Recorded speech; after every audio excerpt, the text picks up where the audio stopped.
एक बार देवर्षि नारद के मन में आया कि भगवान के पास बहुत महल आदि है, एक आध हमको भी दे दे तो यही आराम से टिक जाए, नहीं तो इधर उधर घूमते रहना पड़ता है। भगवान के द्वारिका में बहुत महल थे। नारद जी ने भगवान से कहा, भगवान आपके बहुत महल है, एक हमको दो तो हम भी आराम से रहें। भगवान ने सोचा कि यह मेरा भक्त है, विरक्त सन्यासी है।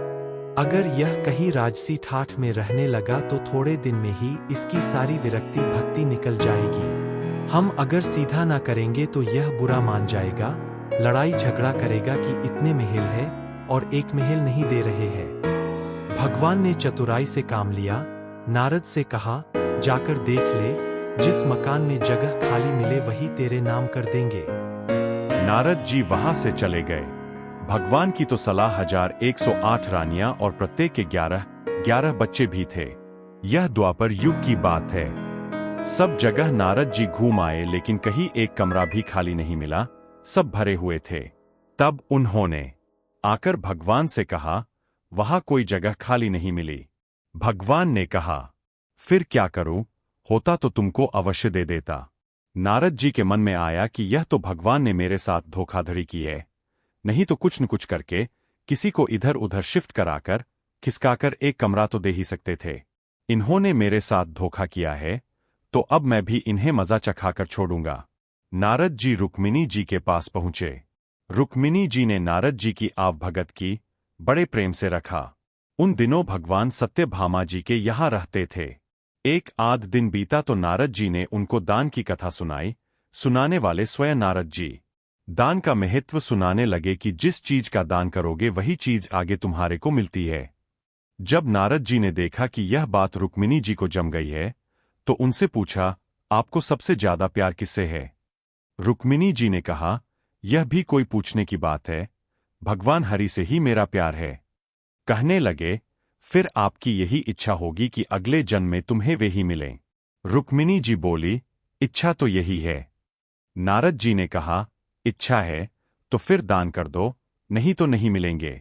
आपकी सौतें भी बहुत है और उनमें से किसी ने पहले दान कर दिया उन्हें मिल जाएंगे, इसलिए दूसरे करे इसके पहले आप ही कर दे। रुक्मिणी जी को बात जंच गई कि जन्म जन्म में भगवान मिले तो दान कर देना चाहिए। रुक्मिणी से नारद जी ने संकल्प करा लिया। अब क्या था, नारद जी का काम बन गया। वहां से सीधे सत्यभामा जी के महल में पहुंच गए और भगवान से कहा कि उठाओ कमंडलू और चलो मेरे साथ। भगवान ने कहा, कहाँ चलना है, बात क्या हुई? नारद जी ने कहा, बात कुछ नहीं, आपको मैंने दान में ले लिया है।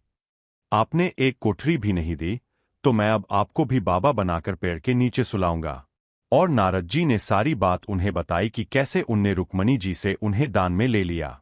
भगवान ने कहा, रुक्मिणी ने दान कर दिया है तो ठीक है, वह पटरानी है, चले उससे मिल तो आएं।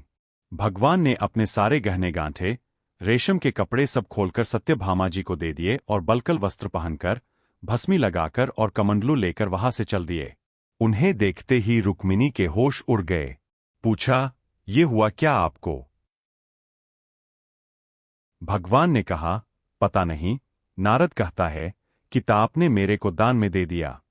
रुक्मिणी ने कहा, लेकिन वे कपड़े गहने कहाँ गए? उत्तम केसर को छोड़कर यह भस्मी क्यों लगा ली? भगवान ने कहा, जब दान दे दिया तो अब मैं उसका हो गया, इसलिए अब वे ठाट-बाट नहीं चलेंगे। अब तो मैं भी बाबा जी होकर जा रहा हूं। रुक्मिणी ने कहा, मैंने इसलिए थोड़े ही दिया था कि ये ले जाएं। भगवान ने कहा, और काहे के लिए दिया जाता है दान? इसीलिए दिया जाता है कि जिसको दो वह ले जाए। रुक्मिणी जी बहुत रोने लगी। तब तक हल्ला गुल्ला मचा तो और सब रानियां भी वहां इकट्ठी हो गई। सत्यभामा, जाम्बवती सब समझदार थीं।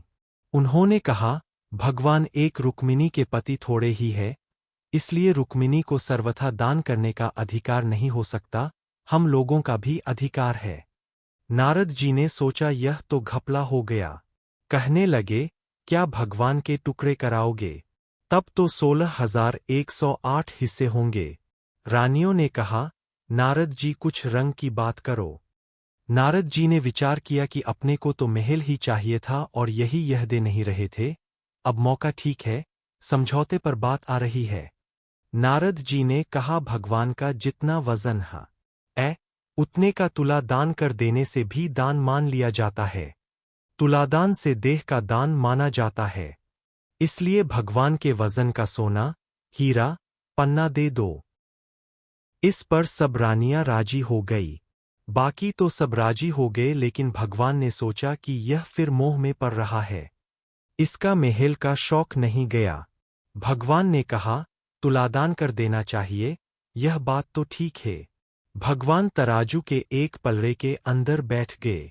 दूसरे पलड़े में सारे गहने, हीरे, पन्ने रखे जाने लगे। लेकिन जो ब्रह्मांड को पेट में लेकर बैठा हो, उसे द्वारिका के धन से कहाँ पूरा होना है। सारा का सारा धन दूसरे पलड़े पर रख दिया, लेकिन जिस पलड़े पर भगवान बैठे थे वह वैसा का वैसा नीचे लगा रहा, ऊपर नहीं हुआ। नारद जी ने कहा, देख लो, तुला तो बराबर हो नहीं रहा है, अब मैं भगवान को ले जाऊंगा। सब कहने लगे, अरे कोई उपाय बताओ। नारद जी ने कहा, और कोई उपाय नहीं है। अन्य सब लोगों ने भी अपने अपने हीरे पन्ने लाकर डाल दिए, लेकिन उनसे क्या होना था। वे तो त्रिलोकी का भार लेकर बैठे थे। नारद जी ने सोचा, अपने को अच्छा चेला मिल गया, बढ़िया काम हो गया। उधर औरतें सब चीख रही थी। नारद जी प्रसन्नता के मारे इधर उधर टहलने लगे। भगवान ने धीरे से रुक्मिणी को बुलाया। रुक्मिणी ने कहा, कुछ तो ढंग निकालिए, आप इतना भार लेकर बैठ गए, हम लोगों का क्या हाल होगा। भगवान ने कहा, ये सब हीरे पन्ने निकाल लो, नहीं तो बाबाजी मान नहीं रहे हैं। यह सब निकालकर तुलसी का एक पत्ता और सोने का एक छोटा सा टुकड़ा रख दो तो तुम लोगों का काम हो जाएगा। रुक्मिणी ने सबसे कहा कि यह नहीं हो रहा है, तो सब सामान हटाओ। सारा सामान हटा दिया गया और एक छोटे से सोने के पत्रे पर तुलसी का पत्ता रखा गया तो भगवान के वजन के बराबर हो गया। सबने नारद जी से कहा, ले जाओ, तुलादान। नारद जी ने खूब हिला डुलाकर देखा कि कहीं कोई डंडी तो नहीं मार रहा है। नारद जी ने कहा, इन्होंने फिर धोखा दिया, फिर जहाँ के तहाँ यह लेकर क्या करूँगा। उन्होंने कहा, भगवन, यह आप अच्छा नहीं कर रहे हैं, केवल घरवालियों की बात सुनते हैं, मेरी तरफ देखो। भगवान ने कहा, तेरी तरफ क्या देखूं? तू सारे संसार के स्वरूप को समझकर फिर मोह के रास्ते जाना चाह रहा है, तो तेरी क्या बात सुनूं?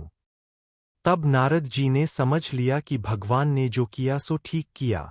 नारद जी ने कहा, एक बात मेरी मान लो, आपने मेरे को तरह तरह के नाच अनादिकाल से नचाए, और मैंने तरह तरह के खेल आपको दिखाए। कभी मनुष्य, कभी गाय इत्यादि पशु, कभी इंद्र, वरुण आदि। संसार में कोई ऐसा स्वरूप नहीं जो 84 के चक्कर में किसी न किसी समय में हर प्राणी ने नहीं भोग लिया। अनादिकाल से यह चक्कर चल रहा है, सब तरह से आपको खेल दिखाया। आप मेरे को ले जाते रहे और मैं खेल करता रहा। अगर आपको मेरा कोई खेल पसंद आ गया हो तो आप राजा की जगह पर है, और मैं ब्राह्मण हूं तो मेरे को कुछ इनाम देना चाहिए। वह इनाम यही चाहता हूं कि मेरे शोक मोह की भावना निवृत्त होकर आपके परम धाम में पहुंच जाओ। और यदि कहो कि तूने जितने खेल किए सब बेकार है, तो भी आप राजा है। जब कोई बार बार खराब खेल करता है, तो राजा हुक्म देता है कि इसे निकाल दो। इसी प्रकार यदि मेरा खेल आपको पसंद नहीं आया है, तो फिर आप कहो कि इसको कभी संसार की नृत्यशाला में नहीं लाना है, तो भी मेरी मुक्ति है। भगवान बड़े प्रसन्न होकर तराजू से उठे और नारद जी को छाती से लगाया और कहा, तेरी मुक्ति तो निश्चित है।